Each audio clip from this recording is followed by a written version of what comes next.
ప్రభుత్వం రేవంత్ రెడ్డి గారి నాయకత్వంలో వచ్చిన 48 గంటల్లో మహిళలకు ఆర్టీసీలో ఉచితంగా ప్రయాణ సౌకర్యం కలుగజేయడం వల్ల ఈరోజు ఇప్పటికీ 94 కోట్ల మంది మహిళలు దాదాపు 3500 కోట్ల రూపాయల విలువ కలిగినటువంటి ప్రయాణాలు ఉచితంగా పొందడం జరిగింది.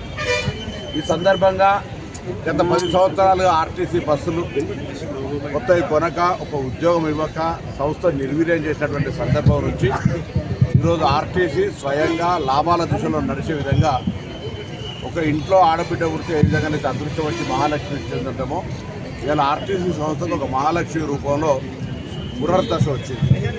కొత్త బస్సులు కొనుగోలు చేయడము, నూతన ఉద్యోగ నియామకాలు చేపట్టడము, మరణించిన కుటుంబాలకు కారుణ్య నియామకాలు చేపట్టడము, ఉద్యోగస్తుల పాత బకాయిలైనటువంటి వాళ్ళ బాండ్స్ రిలీజ్ చేయడం, బీఆర్సీ ఇవ్వడం, ఈ విధంగా అన్ని రకాల అంశాల పట్ల యాజమాన్యం పక్షాన మరి ప్రభుత్వం అన్ని విషయాలను పరిష్కరించడం. ఈ దశలో జరుగుతున్నటువంటి కాలుష్యానికి ఇరుగు చేయాలని, పర్యావరణాన్ని కాపాడాలని గతంలో చేసుకున్న ఒప్పందం ప్రకారంగా రాష్ట్రంలో 500 యొక్క ఎలక్ట్రికల్ ఈవీ బస్సులు వస్తూ ఉన్నాయి, బ్యాటరీ బస్సులు. అందులో భాగంగా నిజామాబాద్ జిల్లాకు 67 బస్సులను కేటాయించడం జరిగింది. అందులో ఈరోజు 13 సూపర్ లగ్జరీ బస్సులు వచ్చినాయి.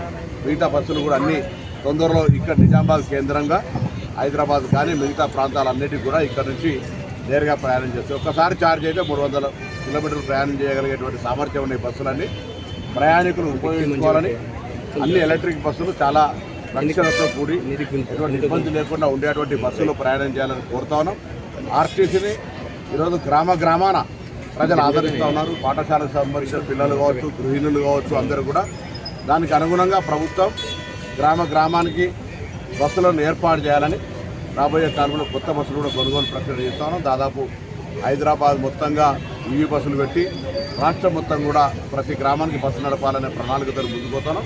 దీనికి రేవంత్ రెడ్డి గారి నాయకత్వంలో మిగతా క్యాబినెట్ మంత్రులు కావచ్చు, గౌరవ శాసనసభ్యులు, శాసనమండలి సభ్యులు అందరూ కూడా రాష్ట్రంలో ఆర్టీసీ పునరుజ్జీవం పొంది లాభాల దిశలో తీసుకుపోయే విధంగా ప్రజల ఆశీర్వచనంతో మా సిబ్బంది సహకారం, ప్రభుత్వం తీసుకున్న నిర్ణయం 48 గంటల్లో ఇంత పెద్ద కార్యక్రమాన్ని విజయవంతంగా నిర్వహిస్తున్నటువంటి ఆర్టీసీ డ్రైవర్లకు, కండక్టర్లకు, సిబ్బంది అందరికీ కూడా ఆ సంబంధిత శాఖ మంత్రిగా నేను హృదయపూర్వకంగా అభినందనలు. అందరికీ కూడా దసరా బతుకమ్మ శుభాకాంక్షలు తెలియజేస్తూ ఈ ఆర్టీసీని మరింతగా అన్ని రకాల అభివృద్ధి తీసుకుపోవడం అనేటువంటి కర్తవ్యాన్ని ముందుకు తీసుకుపోతాం.